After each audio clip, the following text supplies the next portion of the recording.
नमस्कार, रणभूमि में आपका स्वागत है।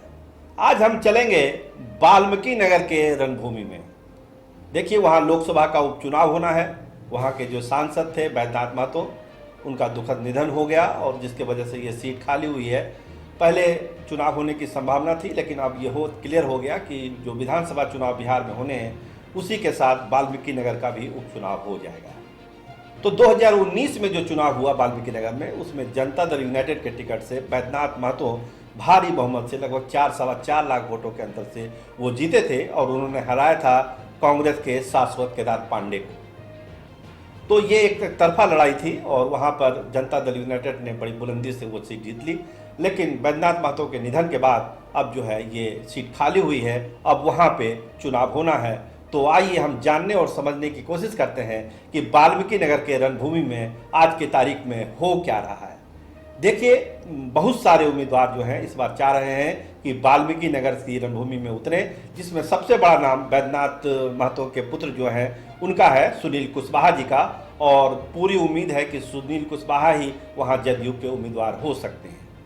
इसके अलावा जो उम्मीदवार हैं, जिस कांग्रेस के पिछले की बार की तरह शाश्वत केदार पांडे कांग्रेस के टिकट के लिए लगे हुए हैं, एक पत्रकार हैं प्रवेश वर्मा, वो भी लगे हुए हैं, और मंजू बाला पाठक, उनका वाल्मीकि नगर से पुराना लगाव है, वो भी लगी हुई हैं कि वहाँ से वो चुनाव लड़े, वहाँ की रणभूमि से जीत के वो दिल्ली लोकसभा पहुँच जाएं।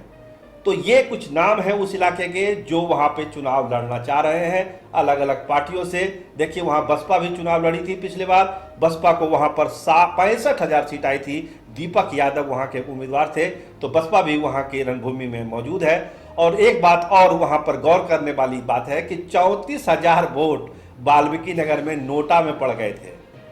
ये एक बड़ी संख्या है वोटों की, 34,000 वोट नोटा में पड़े। तो खैर, हम बात कर रहे हैं 2020 में वहाँ का लोकसभा का जो उपचुनाव होना है उसकी। तो हमने कुछ उम्मीदवारों की चर्चा की वहाँ के लिए, लेकिन कुछ ऐसे अप्रत्याशित नाम हैं जो अब वाल्मीकि नगर की रणभूमि के लिए धीरे धीरे सामने आ रहे हैं।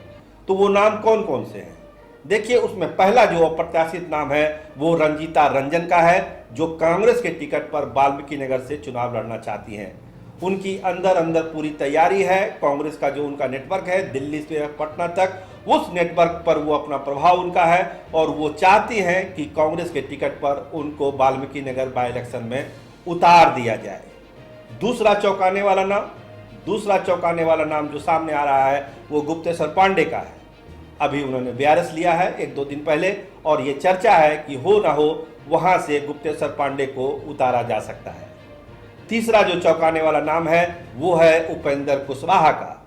देखिए, जो स्थिति बनी है अभी बिहार के सियासत में, उसमें एक नए मोर्चे बनाने की बात हो रही है। और अगर नया मोर्चा पप्पू यादव, एआईएम और उपेंद्र जी का और मुकेश सहनी और चिराग पासवान का बनता है, तो हो सकता है कि उस गठबंधन से उपेंद्र कुशवाहा वाल्मीकि नगर के बाई इलेक्शन में उतर सकते हैं। और अगर ये संभावना खारिज होती है, किसी वजह से ये मोर्चा नहीं बनता है, तो पप्पू यादव भी कोशिश कर रहे हैं कि वो वाल्मीकि नगर के रणभूमि में उतर जाएं। तो ये कुछ चौंकाने वाले नाम हैं जो वाल्मीकि नगर के लिए प्रयास कर रहे हैं। लेकिन जो रूटीन नाम है जो वहाँ के लिए है, उनमें सुनील कुशवाहा, शाश्वत केदार पांडे, पत्रकार प्रवेश मिश्रा, मंजू बाला पाठक, और जो बड़े नाम अब मैंने आपको गिनाए, रंजीता रंजन, उपेंद्र कुशवाहा, पप्पू यादव और ये जो पांडे जी हैं अपने डीजीपी साहब, उनका नाम है। तो ये 4 जो है बड़े नाम हैं जो एंट्री ले सकते हैं वाल्मीकि नगर के रणभूमि में। लेकिन जो रूटीन नाम है उसकी चर्चा हम आपसे कर चुके हैं। जो देखिए, जो जातीय इक्वेशन है वो हम आपको बताना चाह रहे हैं कि वहाँ पर देखिए थारू आदिवासियों की संख्या बहुत ज़्यादा है, लगभग 1 लाख वोट थारू आदिवासियों की है। और वाल्मीकि नगर के हार जीत में ये बहुत महत्वपूर्ण भूमिका निभाते हैं। इसलिए हर दल थारूओं को लुभाने में लगा हुआ है। जनता दल यूनाइटेड के जो नेता हैं नीतीश कुमार जी, उन्होंने आदिवासियों के लिए वहाँ बहुत सारा काम किया है। इसलिए एक स्वाभाविक झुकाव जो है आदिवासियों का वो जनता दल यूनाइटेड की तरफ है। यादव की जो आबादी है वो भी करीब 1.5 लाख के आसपास वहाँ बताई जा रही है। वहाँ पर यादवों की संख्या है, करीब 1 लाख के आसपास मुसलमान भी हैं, और ब्राह्मणों की संख्या 65 से 70 हज़ार के आसपास है। और करीब करीब राजपूतों की भी संख्या वहाँ पर, राजपूत वोटरों की भी उसी के आसपास है, और अति पिछड़ा की भी अच्छी आबादी है। तो मिला जुला के एक ऐसा वहाँ पर जातीय समीकरण है कि जिसमें अगर उस सामाजिक ताने बाने को जो उम्मीदवार या जो पार्टी साल लेती है, जो अपने हिसाब से उसको मैनेज कर लेती है, वो वहाँ पर जीत का परचम वाल्मीकि नगर के रणभूमि में ला सकती है, वो वहाँ से विजय हासिल कर सकती है। तो वाल्मीकि नगर की रणभूमि में आज के लिए इतना ही। कैमरामैन राहुल राज के साथ मैं सरोज सिंह, धन्यवाद, नमस्कार।